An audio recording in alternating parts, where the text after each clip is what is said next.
नमस्कार साथियों, स्वागत है आप सभी का हमारे खुराना क्लासेस यूट्यूब चैनल पर। दोस्तों, आज आपकी बीएसटीसी सेकेंड ईयर का जो पेपर है आपका और उसकी 4th नंबर की यूनिट है। और आज इस यूनिट में हम बात करेंगे लिख करके अभिव्यक्ति करना।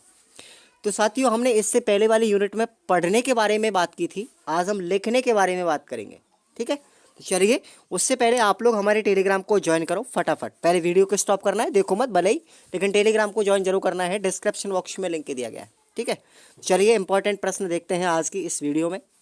और छोटा सा यूनिट है, ज़्यादा यूनिट बड़ा भी नहीं है। और पहला प्रश्न है आपका कि नागरी लिपि का जो मोड है उसका अभ्यास कराने का उद्देश्य क्या है। तो भाई, नागरी लिपि का इसका मतलब होता है लिखित रूप में लिपि जो होती है उसका उद्देश्य है कि हाथ की मांसपेशियां इससे लचीली हो जाती है। क्या होती है?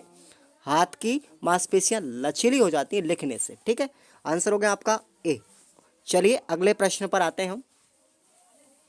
अगला प्रश्न कि वर्ण को भिन्न रूप की स्याही से लिखकर उस पर लिखवाना लेखन की ये कौन सी विधि है। अच्छा, इंपॉर्टेंट क्वेश्चन है भैया, याद रख लेना इसको। यह है अपनी जॉन लॉक विधि। ठीक है, जॉन लॉक की विधि।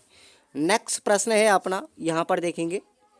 और अगला है समवाय विधि किस में प्रयुक्त होती है। बताइए, समवाय जो विधि होती है वो किस में प्रयुक्त होती है। निबंध शिक्षण में प्रयुक्त की जाती है। नेक्स्ट अपना प्रश्न है, यहाँ पर आते हैं। अगला प्रश्न अपना देखेंगे यहाँ पर।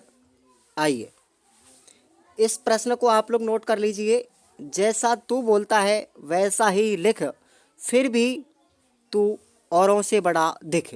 तो ये जो पंक्तियां हैं, ये पंक्तियां किस लेखक की हैं भैया?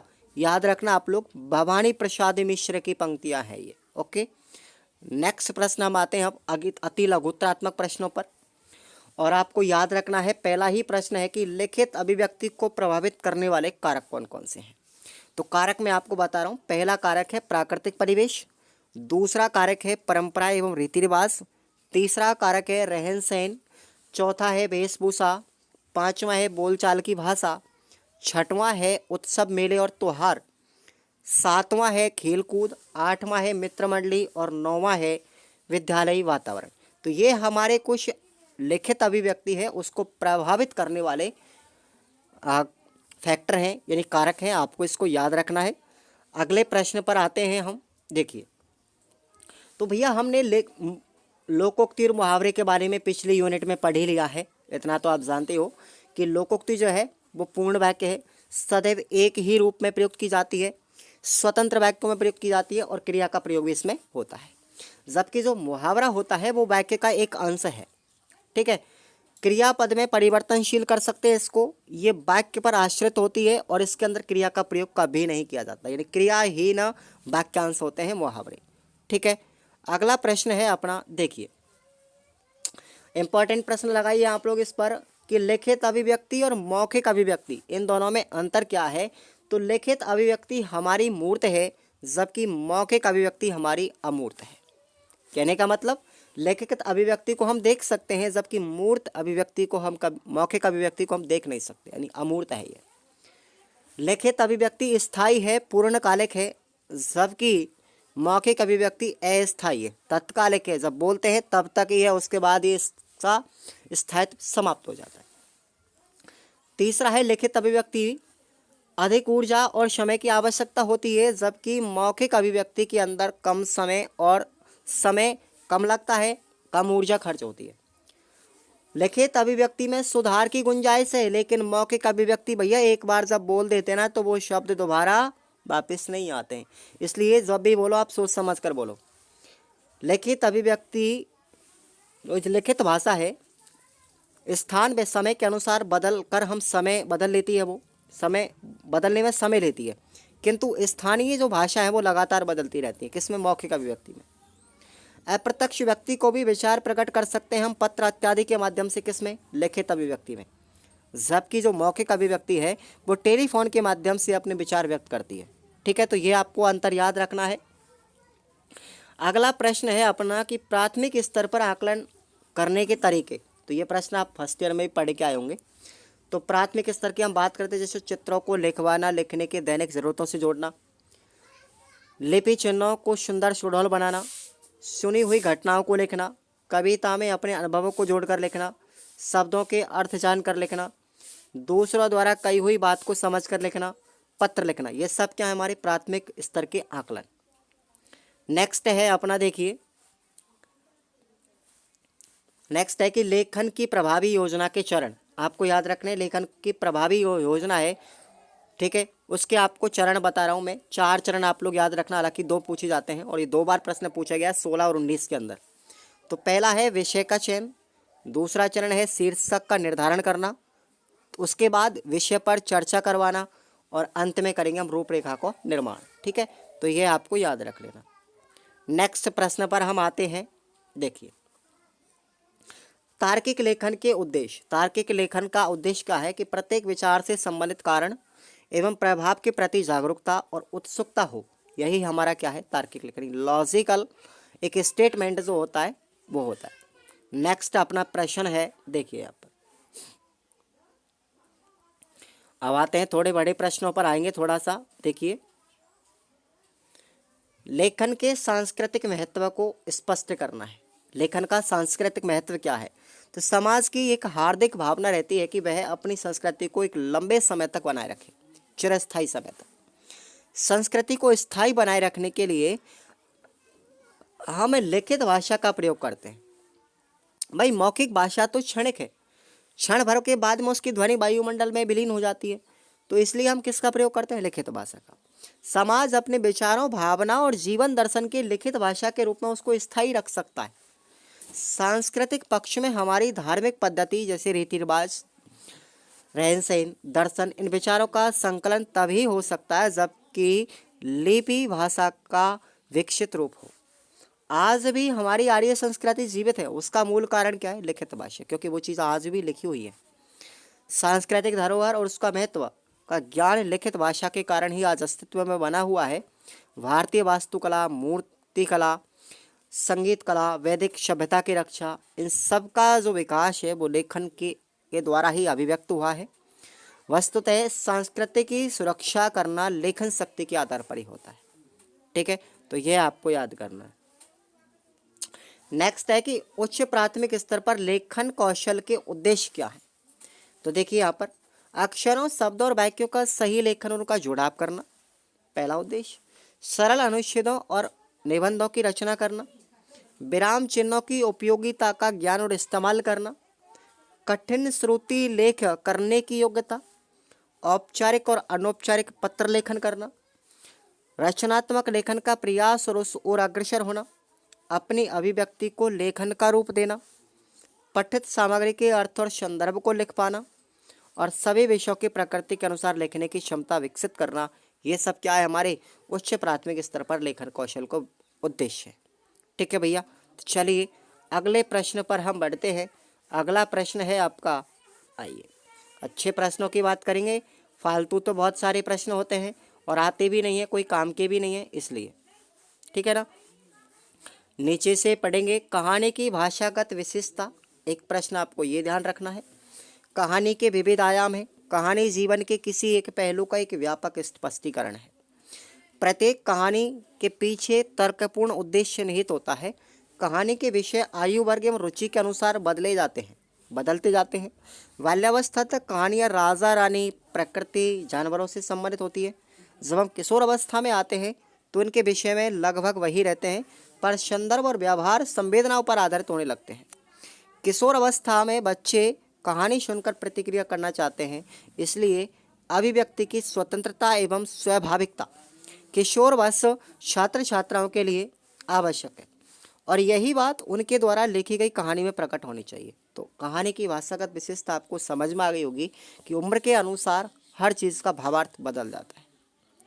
अगला प्रश्न है कि वर्णनात्मक और विवरणात्मक, ये जो 2 प्रकार के लेख हैं, इनमें आपको अंतर समझना है।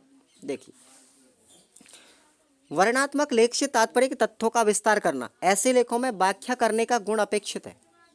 वर्णनात्मक लेख के 3 भेद निम्न है, जैसे विचार प्रधान, कल्पना प्रधान और घटना प्रधान। ये आपसे छोटा प्रश्न भी पूछ सकता है कि वर्णनात्मक लेख के कितने भेद हैं? तो 3 भेद हैं, विचार, कल्पना और घटना, ये तीनों ही है। विवरणात्मक जो लेख है वो विवरण पर आधारित होते हैं। किसी देखी हुई, कही हुई, सुनी हुई बातों को यथार्थ तथ्यों के आधार पर सूक्ष्म रूप में लिखना विवरणात्मक लेख है। विवरण में सभी आवश्यक बातें हो ये आवश्यक नहीं, भाषा सार्थक और सरल होनी चाहिए। विवरण में संक्षिप्तता के साथ साथ संपूर्णता भी होनी चाहिए। विवरण के क्षेत्र क्रियाकलापों, स्थानों, आयोजनों, गोष्ठी और ऐतिहासिक सांस्कृतिक महत्व के विषय पर आधारित होते हैं। उच्च प्राथमिक स्तर पर हम मेले, उत्सव, गांव की चौपाल, बस स्टेशन, चिड़ियाघर की जो शहर है या विद्यालय के सांस्कृतिक कार्यक्रम, सब ये सब क्या है भैया, शैक्षिक भ्रमण का विवरण, लेखन आदि सब हो सकते हैं। ये सब क्या हमारे विवरणात्मक लेख होते हैं। ठीक है, अगले प्रश्न पर हम आते हैं। देखिए अगला प्रश्न है आपका, देखिए यहाँ पर दो प्रश्न अंतिम आपको बता रहा हूँ कि खबर यानी समाचार पत्र से क्या आस है और इससे संबंधित ध्यान रखने योग्य बातें कौन कौन सी हैं। इंपॉर्टेंट प्रश्न मिलेंगे दोनों ही, आपको एक और मिलेगा आगे।